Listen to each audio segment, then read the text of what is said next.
चुंबकीय क्षेत्र माने बी, दोनों का अनुपात एक प्रकार का वेग है, यह क्या हो जाएगा, LT-1 हो जाएगा। एकदम क्लियर होगा, मात्रक मीटर पर सेकेंड होगा। और इसी फैक्ट को थोड़ा और हम करें, इस फैक्ट को देखो थोड़ा और हम बढ़ा रहे हैं, हम ध्यान दोगे बढ़िया से, इस फैक्ट को हम थोड़ा और बढ़ा रहे हैं, एकदम ध्यान दोगे। यदि E बटे B है तो यह दोनों E बटा जो B देख रहे हो, यह दोनों 1 बटा अंडर रूट म्यू नॉट और इप्सिलॉन नॉट, ये दोनों आपस में बराबर है, बराबर है। अब कई बार परीक्षा में करता क्या है, इसका देखो रूट वाला यहाँ स्क्वायर में चल जाएगा, E बटा B का स्क्वायर 1 बटा म्यू नॉट बटे इप्सिलॉन नॉट, और स्क्वायर है तो E का स्क्वायर और बटा B का स्क्वायर दोनों हो जाएगा यहाँ, चूंकि स्क्वायर है। यदि A बटा B का स्क्वायर तुमसे पूछा जाए तो A स्क्वायर बटा B स्क्वायर होता है, तो E बटा B। गुड मॉर्निंग, बिल्कुल गुड मॉर्निंग। चलिए जल्दी से सभी लोग लाइव में जुड़िए। और यही देखो E बटा B, तो E का स्क्वायर बटा B का स्क्वायर, वहां 1 बटा म्यू नॉट इप्सिलॉन नॉट है, तिरछा करोगे तो E स्क्वायर इप्सिलॉन नॉट और 1 बटा B स्क्वायर म्यू नॉट, दोनों तरफ हाफ लगा दोगे तो E देखो आपस में बराबर हो जाता है।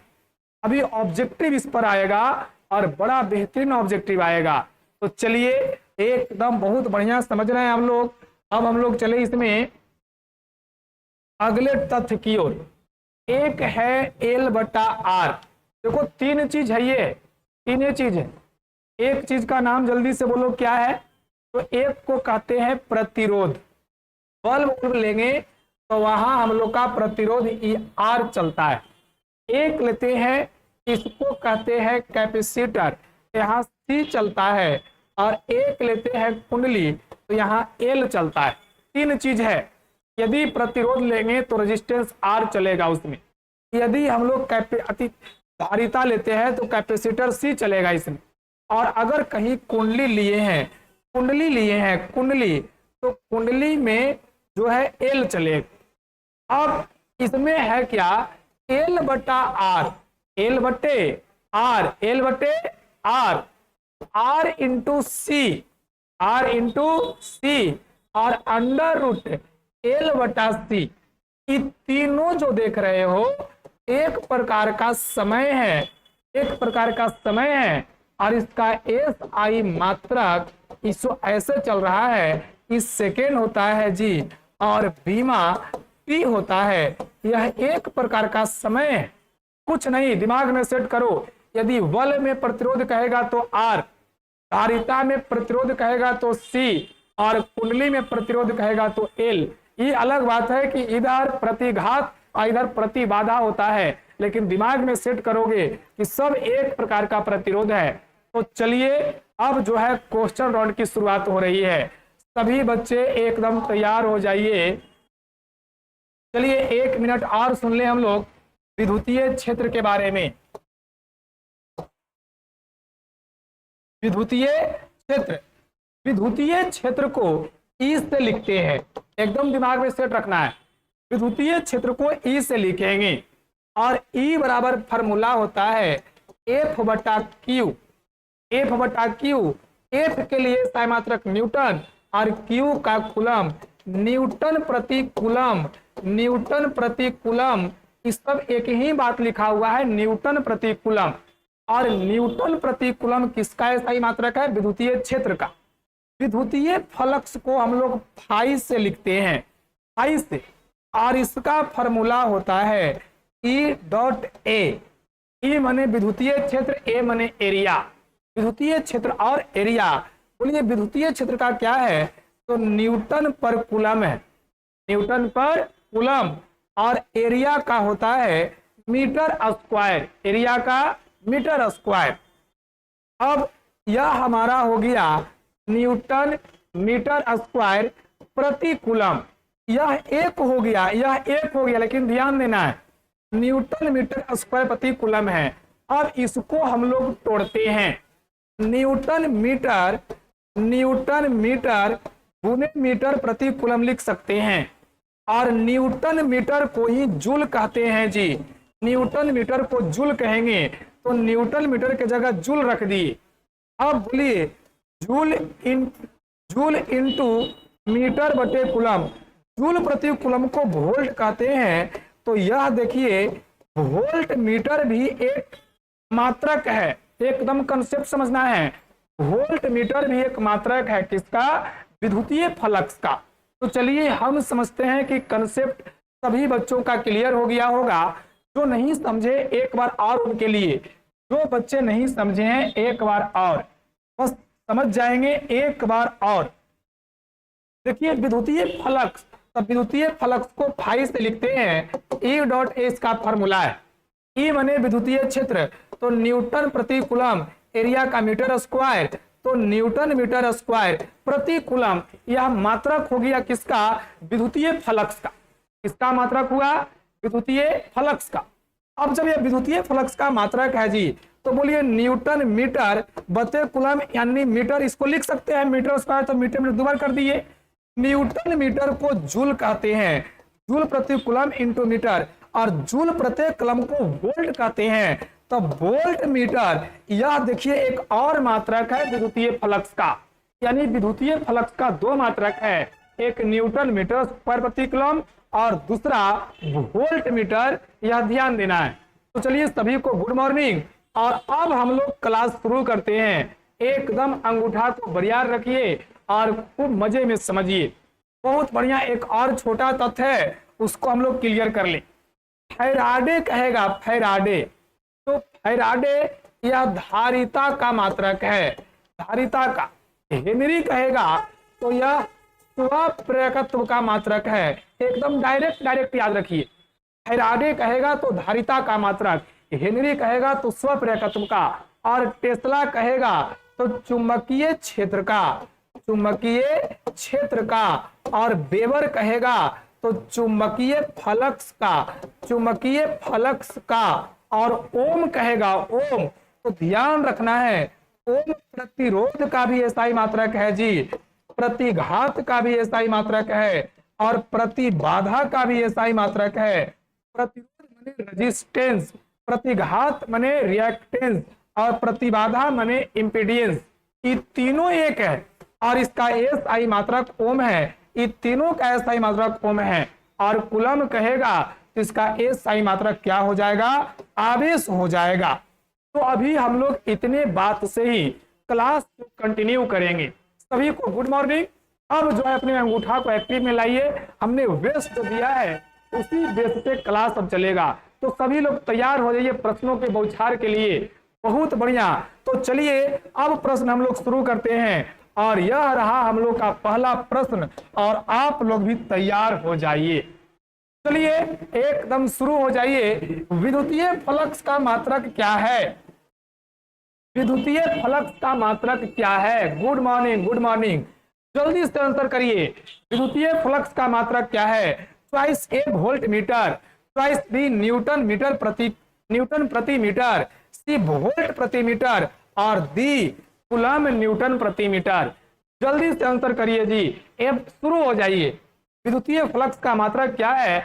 आपके चॉइसेस बोर्ड पे हैं। तो चलिए शुरू हो जाइए, क्लास शुरू हो गया है।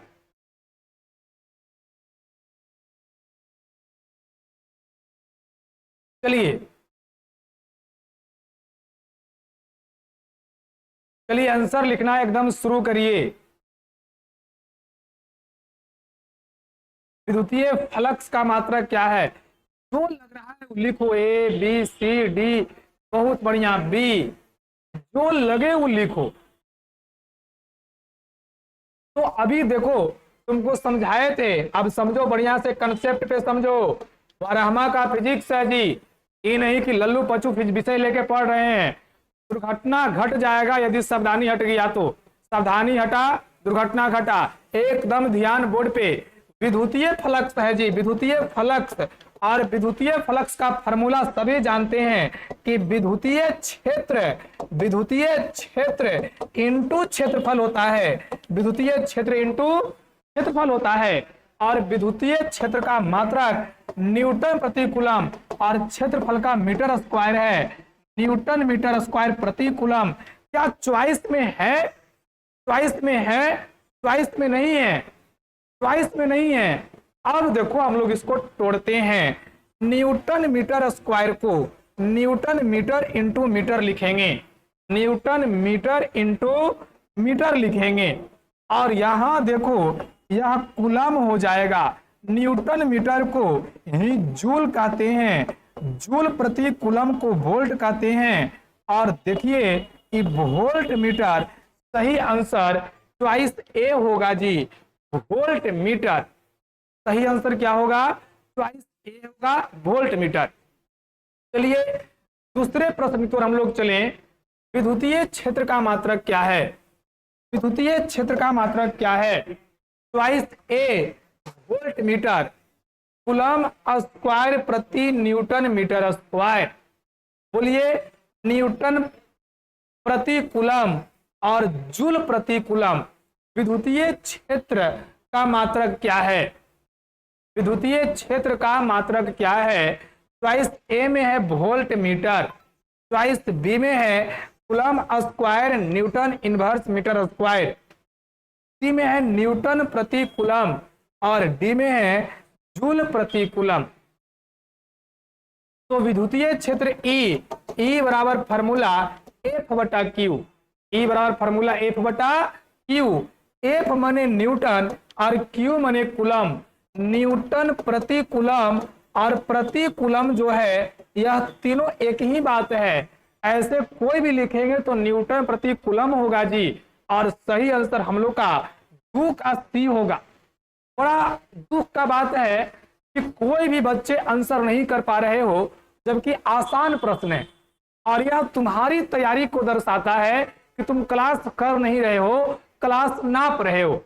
आसान प्रश्न है, बोर्ड में पूछा हुआ प्रश्न है, क्वेश्चन बैंक पलट के देखोगे।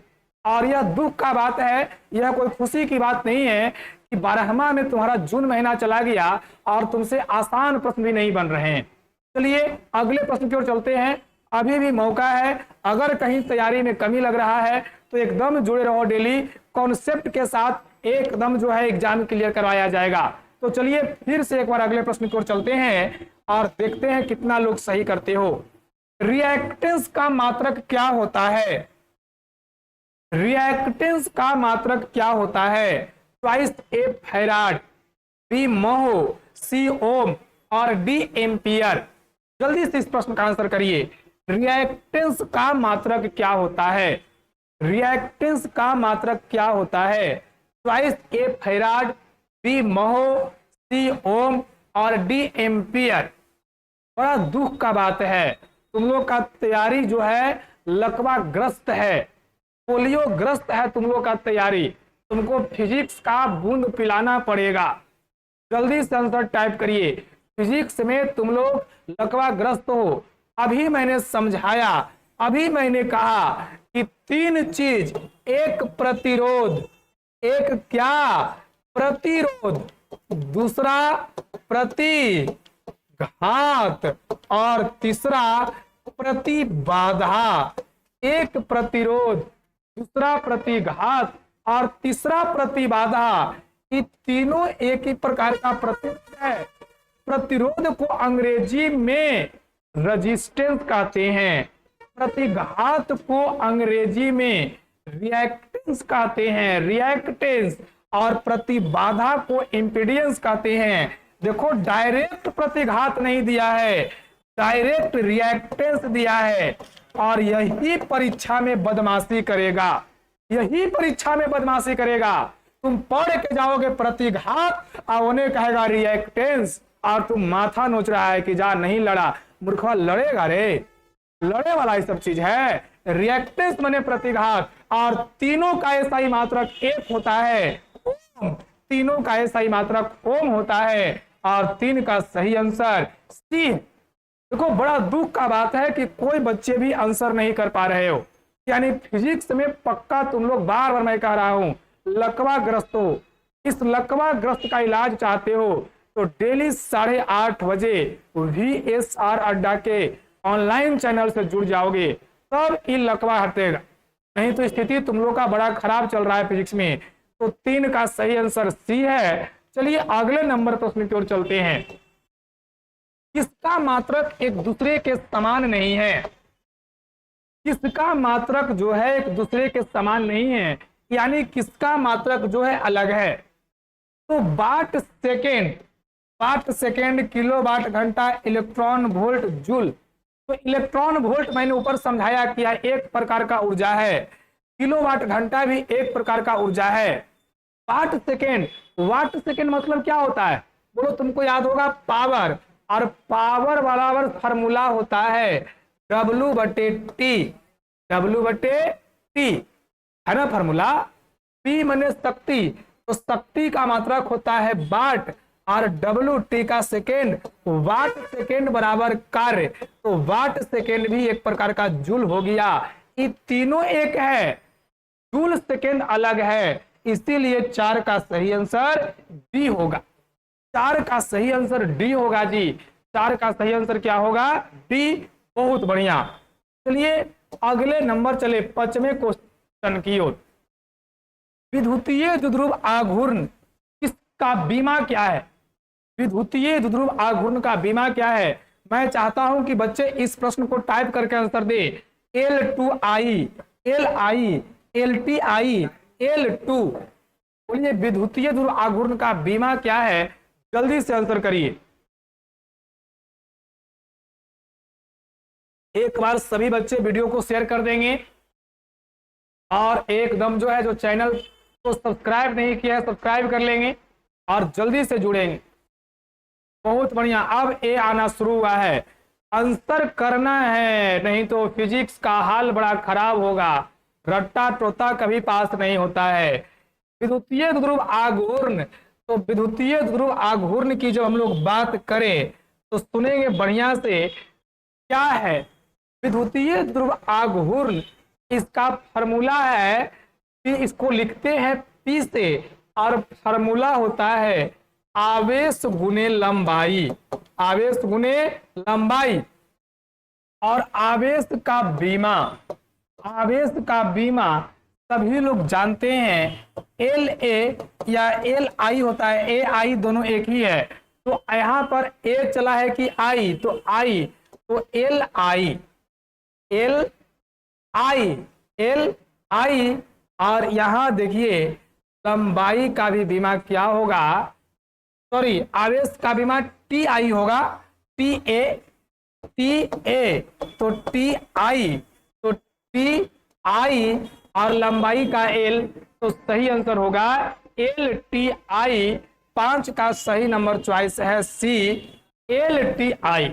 कोई बच्चा आंसर नहीं कर रहे हो, कारण क्या है? वेश ही उसका कमजोर है, तो मजा नहीं आने वाला है। फिर से विद्युतीय द्विध्रुव अब उसको P से लिखेंगे, अब P बराबर आवेश गुने लंबाई, आवेश का बीमा TI और लंबाई का L, तो LTI। 5 का सही आंसर C होगा। इस सब परीक्षा में पूछा हुआ क्वेश्चन है जी।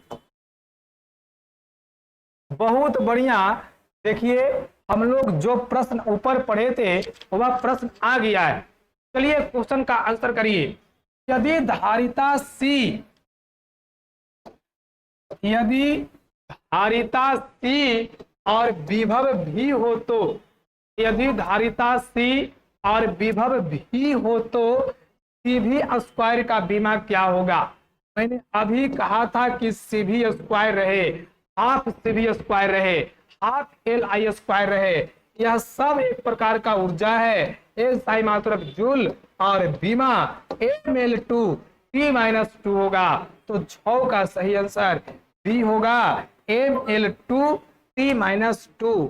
6 का सही आंसर B, mL2T-2। चलिए बहुत बढ़िया। अगले नंबर प्रश्न की ओर चलिए। 7वां नंबर, इनमें से कौन सी सदिश राशि है? आवेश अदिश है, धारिता अदिश है, विभव अदिश है, और विद्युतीय तीव्रता को ही विद्युतीय क्षेत्र कहते हैं। विद्युतीय तीव्रता को ही विद्युतीय क्षेत्र कहते हैं। जब सदिश राशि की बात होगा तो मन में बैठाना कि विद्युतीय क्षेत्र इसी को तीव्रता भी कहते हैं। इसी को हम लोग क्या कहेंगे, तीव्रता। उसके बाद चुंबकीय क्षेत्र या चुंबकीय तीव्रता, विद्युतीय द्विध्रुव आघूर्ण और चुंबकीय द्विध्रुव आघूर्ण और धारा घनत्व, ये पांच को छोड़कर जितना भी मिलेगा सब तुमको क्या मिलेगा, अदिश राशि मिलेगा। तो इसमें विद्युतीय क्षेत्र, चुंबकीय क्षेत्र, विद्युतीय द्विध्रुव आघूर्ण, चुंबकीय द्विध्रुव आघूर्ण और धारा घनत्व, तो विद्युतीय क्षेत्र या विद्युतीय तीव्रता क्या होगा, सदिश राशि होगा। 7 का सही आंसर डी हो। चलिए अगले क्वेश्चन की ओर हम लोग चले। 1/2 epsilon not into E square के विमीय सूत्र का समतुल्य विमा क्या है। तो हम पहले ही तुमको बताए हैं कि E बटा बी चुंबक विद्युतीय क्षेत्र और चुंबकीय क्षेत्र का अनुपात और 1/√μ नॉट इंटू इप्सिलॉन नॉट, ये दोनों का वैल्यू एक समान होता है। और यह जब दोनों का वैल्यू एक समान है तो E बटा बी पर हम लोग स्क्वायर कर देंगे और 1/μ नॉट इप्सिलॉन नॉट होगा, क्योंकि रूट हटा तो स्क्वायर गया। अब ई स्क्वायर बटे बी स्क्वायर हो जाएगा 1/μ नॉट इप्सिलॉन नॉट। अब देखो ई स्क्वायर ई नॉट पूछ रहा है, तो ई स्क्वायर ई नॉट बराबर 1/बी स्क्वायर म्यू नॉट हो जाएगा। हाफ पूछ रहा है तो 2 लगा देंगे, हाफ इधर और हाफ इधर, तो 1/2 b square mu naught, 1/2 b square कहा गया इसमें 1/2 बी स्क्वायर और म्यू नॉट होगा, सही आंसर डी होगा। 1/2 बी स्क्वायर म्यू नॉट होगा, म्यू नॉट पे स्क्वायर नहीं रहेगा, रूट इधर भाग जाएगा, तो सही आंसर क्या होगा, डी, 8 का डी। चुंबकीय फ्लक्स का SI मात्रक क्या होगा। तो हम लोग अभी पढ़े कि चुंबकीय विद्युतीय फ्लक्स कितने बजे से लाइव चालू होता है, 8:30 से डेली लाइव चालू होता है। यदि फिजिक्स में लकवा ग्रस्त हो तो एकदम जुड़ो, एकदम तुमको लकवा ग्रस्त से एकदम स्वस्थ बना देंगे फिजिक्स में। चलिए ध्यान दिया जाए बढ़िया से। चुंबकीय फ्लक्स, तो मैंने भी बताया कि चुंबकीय फ्लक्स का SI मात्रक वेबर होता है। बोलिए टेस्ला किसका होता है, तो चुंबकीय क्षेत्र का टेस्ला, चुंबकीय क्षेत्र का टेस्ला। और हेनरी किसका होता है, तो स्वप्रेरकत्व का हेनरी होता है। ये सब डायरेक्ट क्वेश्चन पूछेगा। चलिए अगले प्रश्न की ओर चलें, 10 नंबर प्रश्न की ओर। यदि L प्रेरकत्व और R प्रतिरोध तथा C संधारित्र की धारिता है तो L/R तथा R/C का विमीय सूत्र क्या होगा विमीय सूत्र। तो अपने मैंने बताया है कि जो ये R देख रहे हो, L/R और RC और √LC, ये तीनों एक प्रकार का समय है, तीनों एक प्रकार का समय, और तीनों एक प्रकार का समय है, तो समय का बीमा केवल T होता है। तो हम लोग देखते हैं कि T है किसमें, इसमें T-1 है, T-1 है, इसमें T है तो इसमें T0 हो गया, M0 L0 T-1। चलिए तो T1 और T1, M0 L0, 0 मतलब कुछ नहीं होगा, और यहाँ T1 है, ये भी T है और नहीं है तो ये T1 है, तो इसका मतलब है 10 का सही आंसर B है। गुड मॉर्निंग सभी को, एकदम फिजिक्स के क्लास में जुड़े रहेंगे सभी बच्चे और एकदम सभी प्रश्नों का आंसर करेंगे। तो फिर से L/R, R/C और √LC, कहीं भी कोई क्वेश्चन नहीं मिले कहना कि सर इस समय है, समय तीनों समय है और इसका बीमा जो है वह T होगा। यह कंसेप्ट है जी, इसको फिजिक्स कहते हैं। झूठ मूठ का नौटंकी करते रहता है, तुम लोग ये लिखाइए सर वह लिखवाइए, उससे मजा नहीं है। चलिए अगला नंबर प्रश्न, चुंबकीय क्षेत्र और विद्युतीय क्षेत्र का अनुपात चुंबकीय क्षेत्र और विद्युतीय क्षेत्र का अनुपात V बटा E का मात्रक क्या होगा? V बटे E का मात्रक क्या होगा?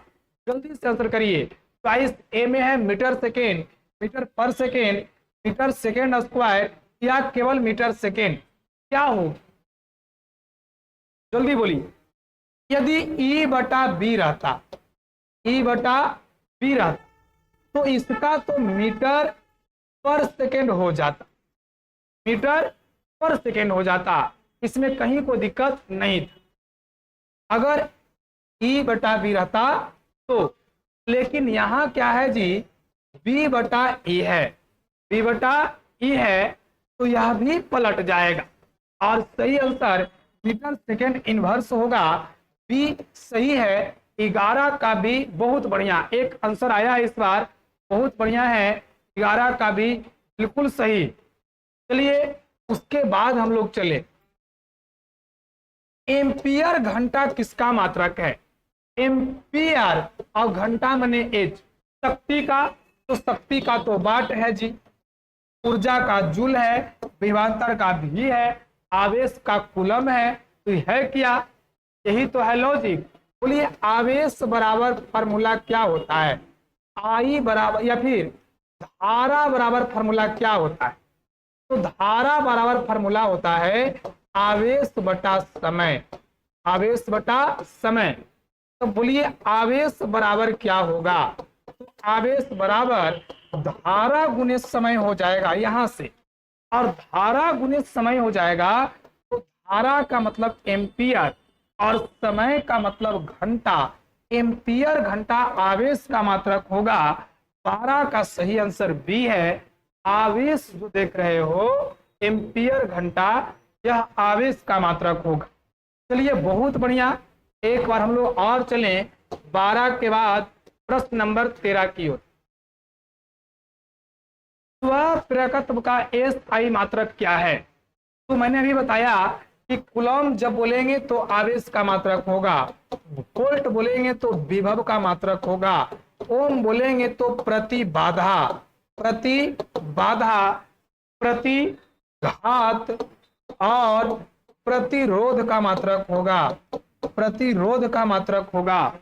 और हेनरी बोलेंगे तो यह स्वप्रेरकत्व का मात्रक होगा और सही आंसर हम लोग का डी होगा। सही आंसर क्या होगा? डी होगा। बहुत बढ़िया। चलिए 13 के बाद हम लोग चले 14 नंबर पे। किलोवाट घंटा किसका मात्रक है? किलोवाट घंटा किसका मात्रक है? चॉइस ए ऊर्जा का, बी शक्ति का, सी बल आघूर्ण का और डी बल का। तो समझाए हैं तुमको, किलोवाट घंटा रहे, इलेक्ट्रॉन वोल्ट रहे, हाफ CV स्क्वायर रहे, हाफ LI स्क्वायर रहे, इस सब जो देख रहे हो इस सब एक प्रकार का ऊर्जा है और इसका SI मात्रक जूल होता है और इसका बीमा mL2T-2 होता है। तो किलोवाट घंटा किसका मात्रक है? ऊर्जा का मात्रक है। बहुत बढ़िया, एकदम बेहतरीन क्लास ध्यान दे रहे हो। चलो अगले नंबर के प्रश्न की ओर हम लोग चलें।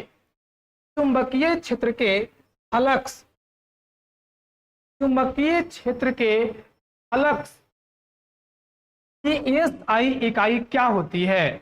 ए में टेस्ला, ए में टेस्ला। चुंबकीय क्षेत्र के फ्लक्स, चुंबकीय क्षेत्र के फ्लक्स, तो ए में टेस्ला, बी में हेनरी, सी में वेबर और डी में जूल सेकेंड, डी में जूल सेकेंड। जल्दी से बोलिए चुंबकीय क्षेत्र का फ्लक्स का SI इकाई क्या होता है? तो चॉइस ए में टेस्ला है। टेस्ला चुंबकीय क्षेत्र का है और कई बच्चा यहीं पर ए मारा कि सही हो गया, चुंबकीय क्षेत्र का टेस्ला। अरे नालायक, चुंबकीय क्षेत्र के फ्लक्स पूछ रहा है और चुंबकीय क्षेत्र के फ्लक्स का क्या होता है? वेबर। हेनरी किसका होता है? स्वप्रेरकत्व का, स्वप्रेरकत्व का। इसको ध्यान में रखना है, यह सब फैक्ट बड़ा इंपॉर्टेंट है। इलेक्ट्रॉन वोल्ट किसका मात्रक है? ऊर्जा का, विभव का, वेग का, कोणीय संवेग का। हम लोग अभी देखे कि इलेक्ट्रॉन वोल्ट, किलोवाट घंटा, इस सब ऊर्जा का मात्रक है। तो 16 का ए बिल्कुल सही। चलिए 16 के बाद हम लोग चले, गतिशील आवेश क्या उत्पन्न करता है? विद्युतीय क्षेत्र, चुंबकीय क्षेत्र, विद्युत चुंबकीय क्षेत्र, इनमें से कोई नहीं। गतिशील आवेश क्या उत्पन्न करता है? चुंबकीय क्षेत्र, विद्युतीय क्षेत्र, विद्युतीय चुंबकीय क्षेत्र, इनमें से कोई नहीं। 15 का एक क्वेश्चन नहीं, 15 का एक क्या बोल रहा है तुम? क्या था 15 का ए? वही तो बोले गलती करता है, टेस्ला नहीं होगा, टेस्ला कभी नहीं हो सकता है। चुंबकीय क्षेत्र के फ्लक्स है वह। गतिशील आवेश क्या उत्पन्न करेगा? दिमाग में सेट करेंगे। स्थिर आवेश रहेगा तो केवल विद्युतीय क्षेत्र, स्थिर आवेश रहेगा तो केवल विद्युतीय क्षेत्र है। लेकिन यदि गतिशील आवेश है, गतिशील आवेश है, विद्युत चुंबकीय दोनों क्षेत्र उत्पन्न करेगा। और 17 का सही आंसर सी हो। 17 का सही आंसर क्या होगा? सी हो। इलेक्ट्रॉन पर आवेश किसने ज्ञात किया? इलेक्ट्रॉन पर आवेश किसने ज्ञात किया? चाइस ए जे थॉमसन, बी मिल्टन, सी न्यूटन, डी फ्रैंकलिन। इलेक्ट्रॉन पर आवेश का मान किसने ज्ञात किया? ए जे थॉमसन, बी मिल्टन, सी न्यूटन और डी फ्रैंकलिन। किसने इलेक्ट्रॉन पर आवेश का मान ज्ञात किया?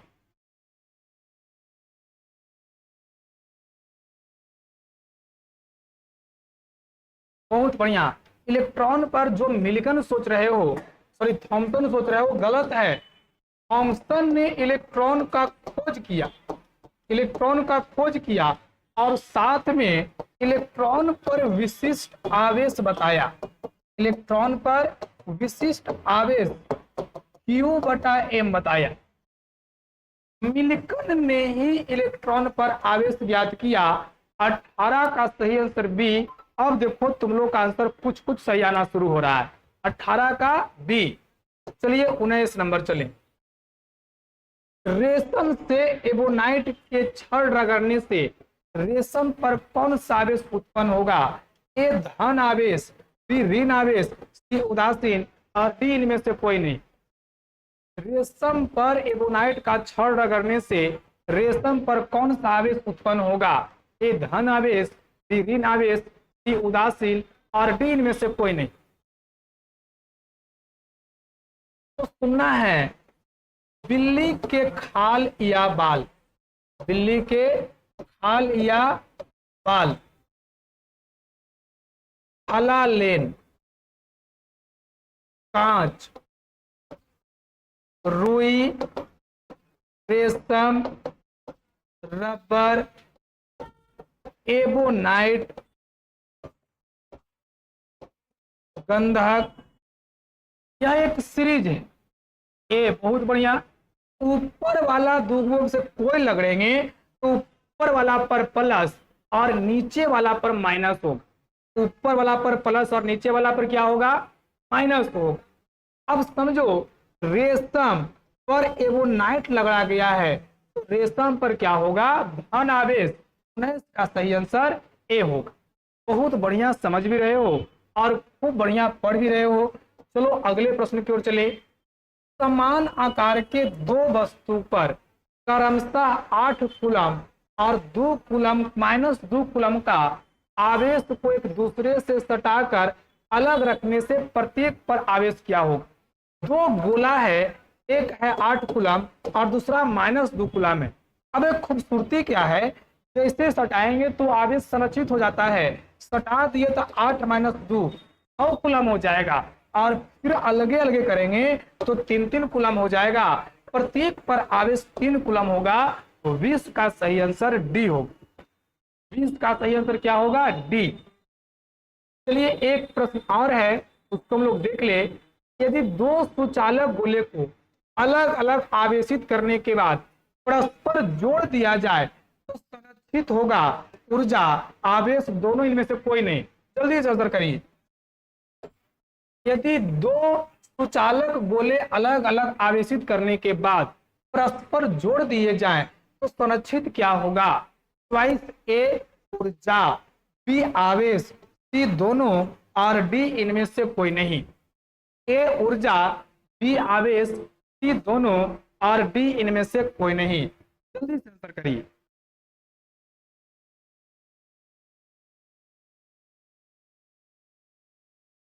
जल्दी से आंसर करिए। बहुत बढ़िया।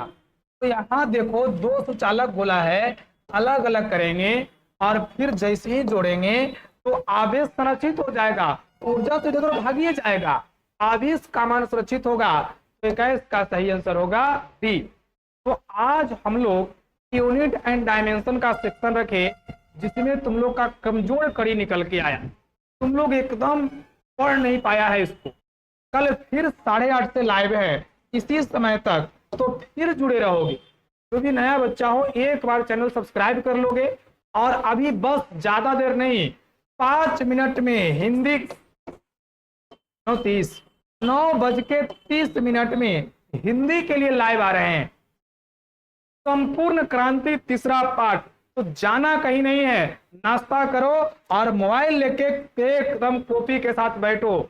हम तुम्हारे साथ रेगुलर हैं, तुम समय दो, मैं तुम्हें रिजल्ट दूंगा। अभी तुरंत हम लोग आने वाले हैं, ज्यादा लेट भी नहीं है, 10 मिनट का ब्रेक है। चलिए फिर मिलते हैं अभी 10 मिनट बाद। आज के क्लास के लिए बहुत बहुत धन्यवाद और बहुत बहुत आभार आप सभी का।